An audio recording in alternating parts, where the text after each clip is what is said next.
In this video, I'll show you how to view AAA dollars balance.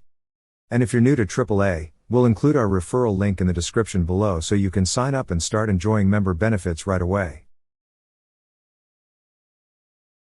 To start, open the website, acg.aaa.com. Then click on Sign In. Next, on the fields provided, enter your user ID and password. Then click on Sign In. Once you're signed in, you will see several tabs at the left side of the screen. Click on the tab that says My AAA Extras.